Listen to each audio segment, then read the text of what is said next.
Hello guys, DarkLord Project here again, and today we have a $600 premium multi-purpose PC build. So let's get started. So the CPU is the AMD FX 6350, which is $100. It's clocked at 3.9 GHz, it's 6 cores, and it's not designed for overclocking. So I got the CPU for a really good price because I had a bundle with the RAM I selected for this build. It's clocked at 3.9 GHz, which is pretty much close to its max speed because the CPU isn't the best candidate for overclocking. If you do decide to overclock this, you might get around 4 to 4.2 GHz, which isn't a huge increase, so I don't recommend overclocking it. It also has 6 cores, which is useful when it comes to video editing, but not very useful when it comes to gaming. So depending what you're doing, this CPU should do it perfectly fine. So the motherboard is the Asus M5A97, which is $86. It's AM3 Plus. It's an AMD 970 chipset. It supports fast RAM and it's an ATX board. So this is a great board for this build because it's a high quality AM3 Plus board. It has the AMD 970 chipset, which is perfectly fine for this build because we don't plan to overclock. Most people recommend the 990, but because we're not overclocking, it isn't very necessary. It does support fast RAM, which we do have in this build, and it's an ATX board, which is more standard compared to micro ATX, so you will have to be in a bigger case because it is a bigger board. The RAM for this build is the G-Skill Sniper series, which is $81. It's 8GB to 4GB sticks. It's DDR3 and it's clocked at 1866 MHz and it's beneficial for video editing. Because this is a multi-purpose PC, not just a gaming PC, I decided to stick with the 1866 MHz RAM, so you do have some benefits when it comes to video editing.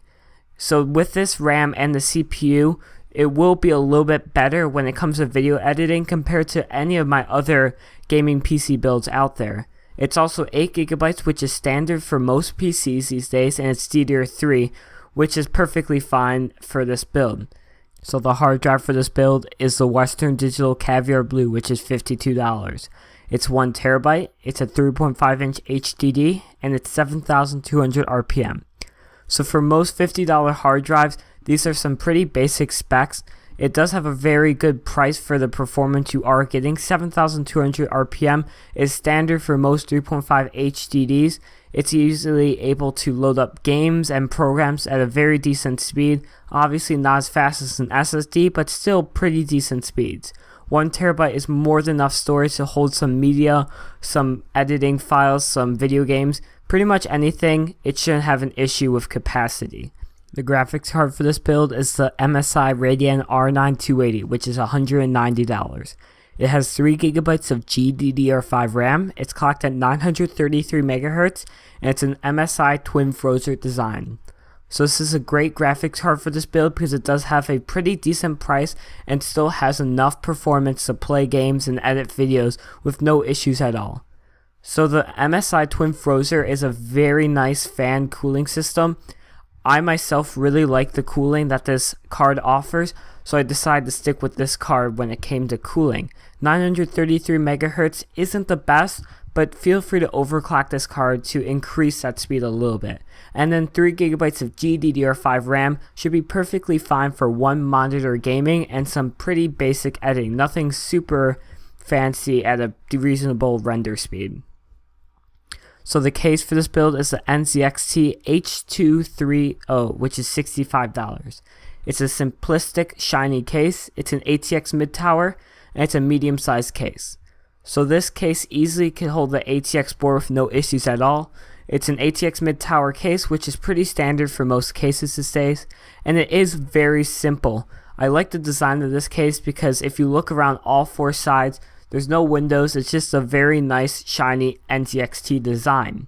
The power supply for this build is the EVGA 600B, which is $35. It's 600 watts, it's 80 plus bronze certified, it's a reliable power supply and has enough wattage to power this high wattage system.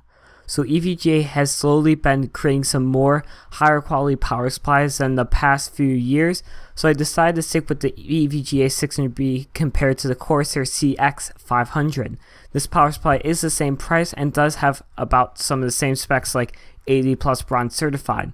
but I do believe EVGA is a little bit more reliable, which is very important when building a PC. If your power supply does fail, that means your CPU might be damaged, your GPU might break, your RAM might break, even your motherboard could break. So it's very key when buying a good power supply. This power supply is very high quality, so you shouldn't have an issue with this power supply failing on you and making your build fail.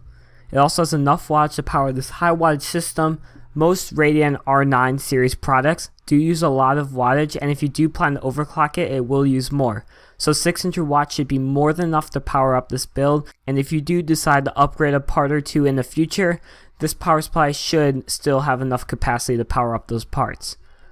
So overall, this build does have some very high quality parts, but it is really designed for multi-purpose. So it's not specifically aimed for gaming or editing, it's kind of all over the place. So if you do want a dedicated gaming PC build, just look at one of my other videos.